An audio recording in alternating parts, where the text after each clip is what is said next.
Como introducción, hermanos, les estaba comentando acerca de esta carta. Es una carta muy íntima. Aquí vemos cómo el apóstol Pablo derrama en cierta manera o presenta su corazón a Filemón. Juan Calvino, en su exposición sobre esta carta, menciona: es singular la elevación del pensamiento del apóstol Pablo, aunque pudiera considerarse, dice, de mayor provecho en otros escritos que tratan asuntos de mayor importancia. Pero sin embargo nos confirma que también en esta epístola, en la cual entre tanto que se ocupa de un asunto que es sin importancia, es un asunto bajo, definitivamente que Pablo se eleva en su acostumbrada manera de tratar o presentar la obra de nuestro Señor Jesucristo, es decir, lo exalta. Devolviendo a un esclavo y ladrón fugitivo, pide perdón para él, pero al abogar por la causa, Pablo diserta sobre la indulgencia cristiana con tal habilidad que parece hablar acerca de los intereses que toda la iglesia debe de tener, o más bien de aquellos asuntos particulares de los individuos que son aplicables a toda la congregación. Esto es lo que menciona Juan Calvino en su introducción cuando trata esta carta. Y en cierta manera nos revela eso. Está mencionando aquí de que es un asunto quizá vulgar para muchos, pero es el vivir del cristiano, y revela lo que estaban haciendo en aquella época aquellos cristianos, y que hoy debemos de seguir también. Empieza con lo siguiente. Bueno, rápidamente les menciono, es muy sencillo el esquema, y en sus Biblias creo que la mayoría tienen las divisiones naturales. Primeramente tenemos el saludo de Pablo, luego viene una acción de gracias de Pablo, la petición del apóstol Pablo y los saludos finales. Es muy sencillo esta carta, son 25 versículos, ustedes los pueden meditar, hermanos, rápidamente en su hogar. Vamos a ver tantito la situación. Primeramente, esta es una epístola que el apóstol Pablo escribió desde la prisión. Está muy ligada con Colosenses, muy probablemente fue escrita al mismo tiempo que Colosenses. ¿Por qué lo decimos? Porque Filemón vivía cerca de Colosas. Entonces muy probablemente hayan sido Tíquico y Onésimo los que habían sido los portadores de estas cartas, tanto de Filemón como la de Colosenses. Esta es una epístola entonces que Pablo escribe desde la prisión. Es decir, Pablo estaba en Roma encarcelado, estaba preso por predicar a Cristo Jesús, y es una carta dirigida a un pastor, a un hermano que tenía una obra en su casa, en este caso Filemón. Filemón quizá era una persona de posición económica elevada, puesto que podía tener siervos, podía tener esclavos. Su esposa Apia, y muy probablemente, no lo menciona aquí la carta, pero en el contexto, Arquipo haya sido su hijo. Entonces estamos hablando de que está dirigida a toda la familia, posiblemente. Tenían una congregación en su casa que se estaba reuniendo todos los días, dando gracias al Señor. Y al parecer Filemón era la persona encargada de este grupo. El caso es de que Filemón tenía un esclavo, Onésimo, cuyo nombre es útil. Este esclavo al parecer había robado algo a Filemón y había escapado y había huido hacia Roma. Por situaciones que son competencia solamente del Señor, allá en Roma conoce a Pablo y a través de su mensaje es convertido. Y ahora se encontraba en esta situación. Quizá hayan platicado y le dijo, bueno, yo vengo de aquel lado, y le haya dicho Pablo, bueno, ¿conoces a fulanito? Claro, pues yo era su esclavo.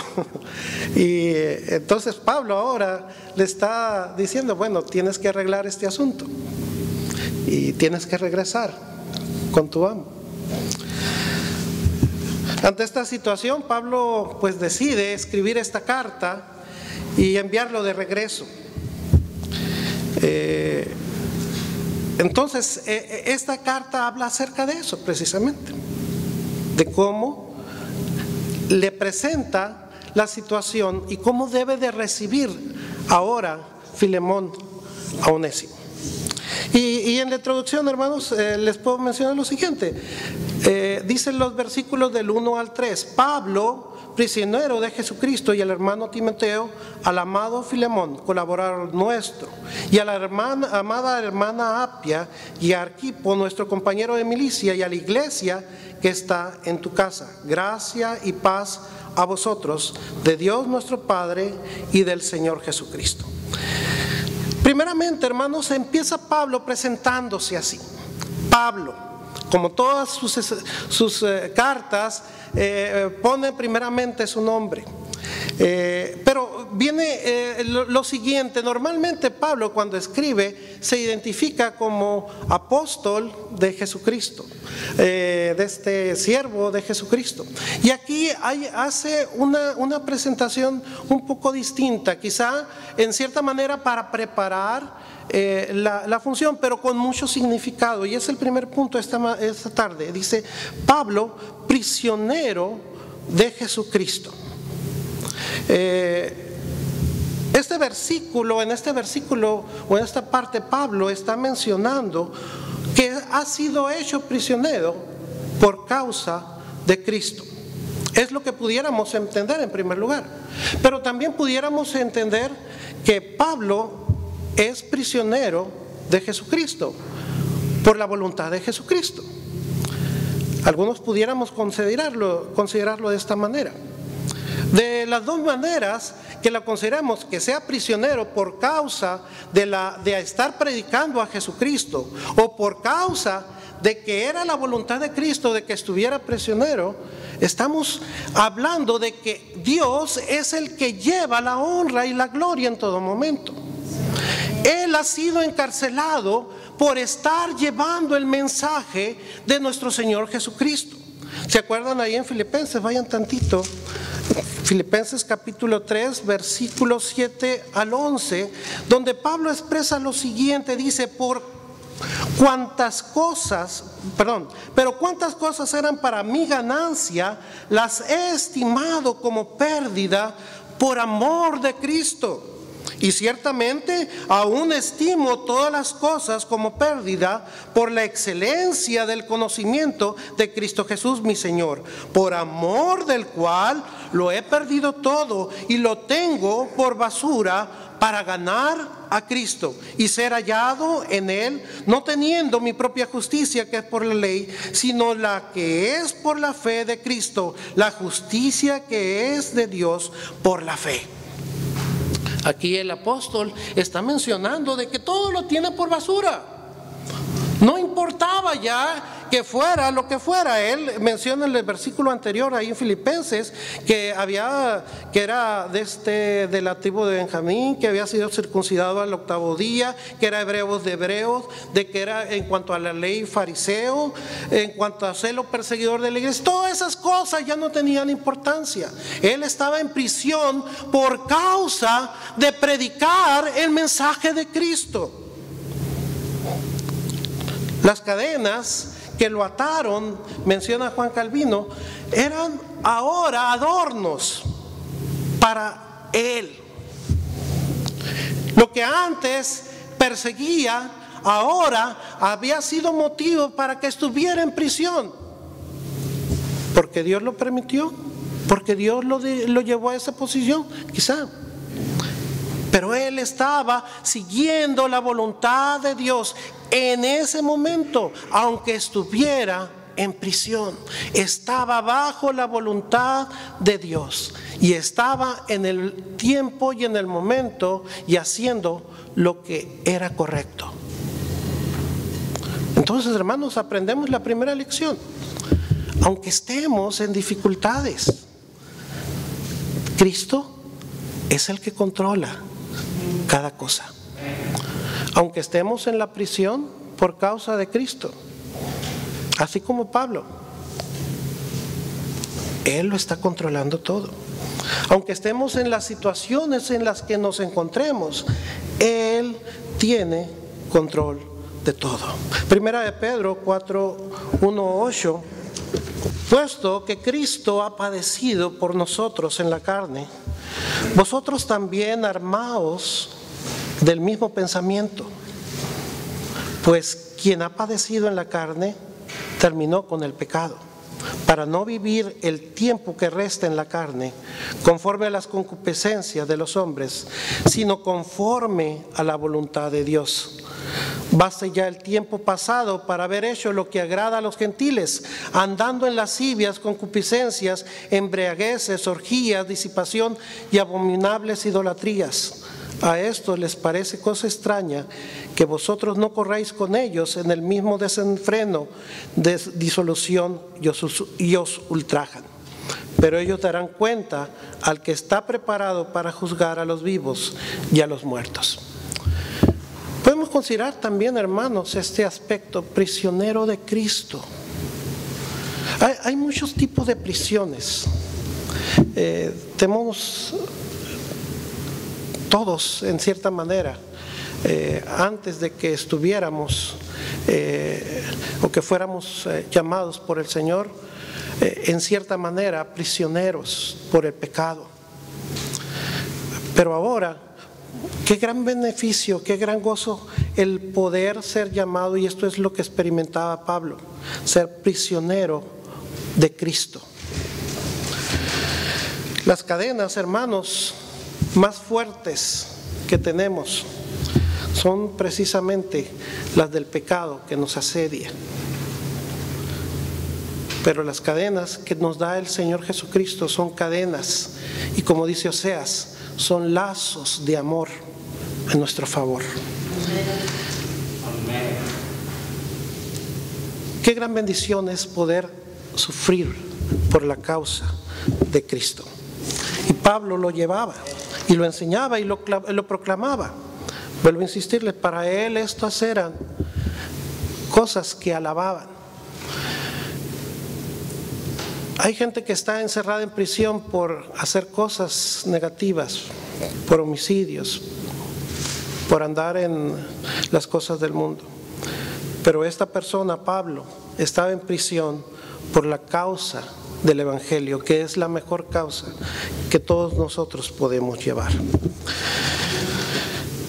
Luego continúa diciendo, y el hermano Timoteo siempre a su lado, es fiel a él, y en este lugar de prisión a su lado también. Timoteo, una persona que ya ha escrito, y le podemos encontrar ahí en 1 y 2 de Timoteo su carácter. Vemos cómo Pablo le aconseja y le consuela. Siempre al lado de Pablo, siguiéndole. Y luego menciona aquí el destinatario, al amado Filemón, colaborador nuestro. Dos cosas, hermanos, aquí el amado hermano Filemón. Definitivamente que encontramos, hermanos, que todos tenemos o somos hermanos en Cristo. Y somos amados en dos maneras. Uno, porque estamos en Cristo. Y porque Cristo nos amó, también nosotros podemos amar a los hermanos. Y dice Juan que el que no ama a su hermano no es de Cristo. Entonces, hermanos, podemos nosotros expresar y decir que amamos a los hermanos. Pablo está mencionando aquí al amado Filemón. No sabemos qué tanto trato haya tenido Pablo con Filemón. No sabemos hasta qué punto haya sido el tiempo que estuvo con él, pero había llegado a ser muy querido por él. Hermanos, aquí tenemos una enseñanza para nosotros. ¿Qué tanto amamos a los hermanos? ¿Qué tanto significan para nosotros? ¿Son solamente personas que vemos el fin de semana? Que consideramos y que cuando hay situaciones por las que sabemos que están pasando, solamente sí voy a orar por él, o nos dolemos, forman parte de nosotros. ¿Cómo los consideramos? Analicemos, hermanos, la posición. Para Pablo era el hermano amado Filemón, y no tan solo amado en el sentido de que haya sido lavado y limpiado por la sangre de nuestro Señor Jesucristo. Era amado también porque, dice ahí, colaborador nuestro. Colaborador nuestro. Esta es una palabra que el apóstol utiliza dirigiéndose a varios hermanos. Ahí en Romanos, no lo vamos a leer todos, hermanos, Romanos 16:9, se está refiriendo a Urbano. Cuando habla de Urbano, habla colaborador nuestro. Cuando habla en Timoteo, en Romanos 16:21, habla también como colaborador nuestro. También habla de Apolo como colaborador de él, de Tito, de Epafrodito, de Jesús el justo, de Marcos, Aristarco y Lucas. Y Demas, en Filipenses, aquí mismo, perdón, en Filemón 24, de Aquila y Priscila, de Bodia y Síntique. Todos estos eran colaboradores nuestros. La palabra colaborador, hermano, significa una persona que participa con otra para lograr una meta, para obtener un logro. Una persona que está lado a lado, codo a codo, combatiendo juntos, trabajando juntos. A eso significa colaborador. Entonces, cuando está hablando de un colaborador, se está refiriendo de una persona que ha estado trabajando en la obra junto con él. Entonces, hermanos, aquí vemos un doble sentimiento del apóstol Pablo de por qué no tan solo era amado por el hecho de estar en Cristo, sino también era amado por el hecho de estar participando en la obra junto con él. Ojalá, hermanos, que pudiéramos nosotros trabajar como colaboradores también de Cristo, siguiendo y tomando la obra como nuestra. De la misma manera en que Pablo llamaba colaborador, amado colaborador a Filemón, que también pudiéramos nosotros decir junto con él: yo estoy colaborando en la obra de Dios. Hay tantas cosas que hacer dentro de la congregación, tantos hermanos que necesitamos animar, tantas personas que necesitan de nuestra visita, de nuestra oración, tantos hermanos a los que necesitan una palabra de consuelo, hermanos que necesitan, como dijo hoy en la mañana nuestro pastor, a los cuales debemos de exhortarles, debemos de llevarlos a los pies de nuestro Señor Jesucristo. Tantas personas a las que hay que hablarles del Señor, que sabemos que están ellos listos y dispuestos a escuchar el mensaje. El ser colaborador de Pablo aquí para esta persona Filemón le hacía ser colaborador de Dios, porque Pablo era también, como dicen en Corintios, colaborador de Dios junto con Apolo. Nosotros somos participantes de la obra, y cada cristiano, hermanos, debe de ser participante de la obra de Cristo. Luego sigue diciendo: a la amada hermana Apia y a Arquipo, nuestro compañero de milicia.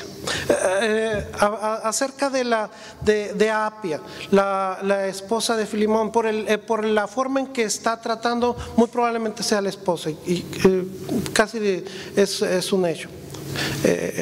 Pero fíjense, la lleva a considerarla de la misma manera, con toda amabilidad, como a su esposo Filemón, la amada hermana Apia. Y Arquipo, y vuelve aquí y utiliza para Arquipo una palabra, nuestro compañero de milicia. Otra palabra que también el apóstol Pablo utiliza ya, y lo utiliza en Filipenses 2:25. Vamos a Filipenses 2:25, refiriéndose a Epafrodito, dice: mas tuve por necesario enviaros a Epafrodito, mi hermano y colaborador y compañero de milicia, vuestro mensajero y ministrador de mis necesidades. Compañeros de milicia, es otro título que está poniéndoles a estos hermanos. Hermanos, estamos en una guerra espiritual, y todos nosotros que somos creyentes estamos, vamos a decir así, enrolados, somos soldados de Cristo. Cantamos ese himno. Somos soldados de Cristo. Tenemos a nuestros portaestandartes, los pastores y maestros que nos enseñan la palabra de Dios. Personas que están dirigiendo a ese ejército, teniendo a Cristo como nuestro capitán, como nuestro director, nuestro general en jefe. Batallamos contra huestes espirituales de maldad en las regiones celestes, dice la Escritura. Tenemos un enemigo poderoso, hermanos, y a veces desespera de que podamos ver cristianos indolentes que, en lugar de tener puesta la armadura que menciona Efesios capítulo 6, han dejado a un lado las cosas espirituales y están descansando cómodamente sentados, cuando debemos de estar prestos, listos para combatir. Todos, querámoslo o no, los creyentes estamos en esta lucha, todos. Habrá algunas personas que dirán: bueno, pues es que yo si me mantengo a un lado, Satanás no me va a molestar. Qué equivocados estamos si pensamos así, hermanos. Estamos en una lucha espiritual. Nadie está en, como dicen, en neutral en esta lucha. Todos participamos. Así que, hermanos, estamos, o somos, vamos a decirlo así, en una batalla, y somos soldados de Jesucristo. Alistémonos pues, alistémonos para presentar una defensa limpia, correcta, que honre el nombre de nuestro Señor Jesucristo. Amén. Es dura la batalla, hermanos. El pecado nos asedia, la carne nos asedia, Satanás nos asedia. Pero sabemos una cosa, hermanos, dice la Escritura que somos más que vencedores por medio de aquel que nos amó. Somos más que vencedores. Tenemos ganada la batalla, hermano. Tenemos ganada la lucha. Y nos espera una corona incorruptible allá en el cielo. Una corona de victoria que va a ser puesta a los pies de nuestro Señor Jesucristo, para honra y gloria suya. Luego continúa diciendo: y a la iglesia que está en tu casa. Esto es interesante, hermanos. Parece muy poco sustancial, pero es interesante. La Escritura menciona que las iglesias nacieron en casas. Esta iglesia nació en una casa, en casa del hermano Orozco. ¿Se acuerdan, hermano? Hace 27 años se empezó a reunir en una casa.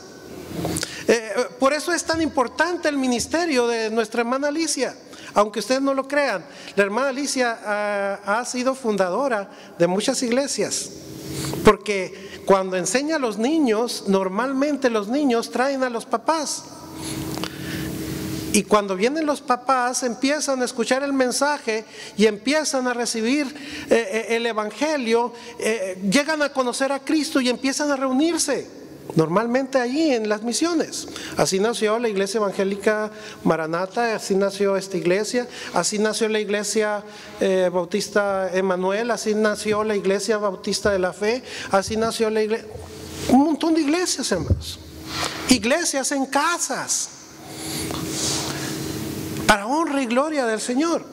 Estos hermanos se reunían, en ese entonces no había templos como los que tenemos actualmente, entonces tenían que reunirse en un lugar. Eran pocos hermanos, pero eran hermanos fuertes en la fe, creciendo. Y así que Pablo saluda a estos hermanos que están en la casa también. No sabemos si esta carta fue leída a todos los hermanos, muy probablemente, para enterarlos de la situación de Onésimo. Entonces, el versículo 3 sigue diciendo: gracia y paz a vosotros de Dios nuestro Padre y del Señor Jesucristo. Pablo aquí está mencionando la fórmula normal de saludo. Dos cosas menciona aquí: gracia. Gracia. La gracia que se manifiesta en ese perdón, ese favor que Dios ha dado a los pecadores sin merecerlo. Su bondad, su amor derramado y expresado en el sacrificio de nuestro Señor Jesucristo para darnos perdón. Y paz, la consecuencia de haber recibido de haber recibido esa gracia, de ser el receptor de esa gracia. La convicción de estar reconciliados con Dios, saber de que Dios nos ha perdonado, nos ha hecho nuevas criaturas y a que ahora podemos tener comunión con Él. Antes estábamos en enemistad con Dios, pero ahora en Cristo tenemos paz. Justificados pues por la fe, tenemos paz para con Dios. Ya ha sido quitado nuestro pecado, ya ha sido borrado y arrojado en lo más profundo del mar. Entonces podemos acercarnos al Dios misericordioso. Entonces, hermanos, todo esto, dice la Escritura, de Dios nuestro Padre y del Señor Jesucristo. A Él sea la honra y gloria, hermanos, por esta paz. Ellos son los que han dispuesto desde la eternidad pasada esa gracia y ese perdón, esa paz para todos los que han creído en Cristo como su Salvador personal. Entonces, hermanos, tenemos esta gracia y paz disponible ahora. Y Pablo puede decirle a los hermanos y saludarles de esa manera: gracia y paz de Dios el Padre y del Señor Jesucristo. Ustedes, hermanos, receptores de esa gracia y esa paz que han sido provistas por Cristo Jesús en la cruz del Calvario. Entonces, hermanos, podemos dar gloria y honra al Señor y regocijarnos, precisamente porque hemos sido depositarios de eso, de esa grandísima gracia del Señor Jesús. Y tenemos ahora la paz y podemos glorificar a Dios porque podemos acercarnos confiadamente a Él por la gracia, la pura gracia de nuestro Señor. Con esto termino, hermanos. Y las exhortaciones no son claras, hermanos. Primeramente, el primer aspecto: hermanos, si hemos de sufrir, que suframos por Cristo. Si hemos de batallar, si hemos de hacer algo, sea para la honra y gloria de Dios en primer lugar. Si nosotros debemos de algún día ser puestos en prisión, que sea por la causa del Evangelio. No por pecados, hermanos, sino por Cristo.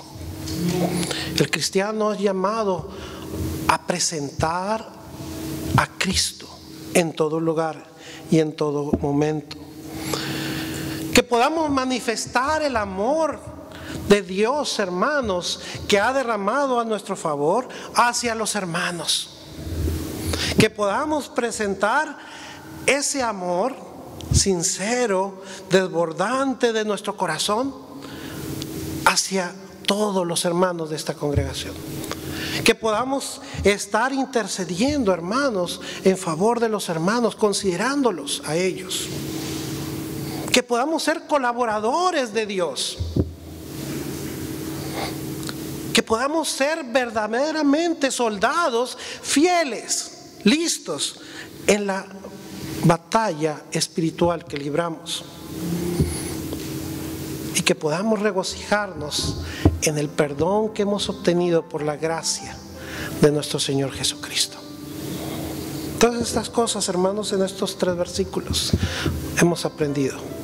Que el Señor los dirija para que cada uno de nosotros en su corazón los considere en esta tarde.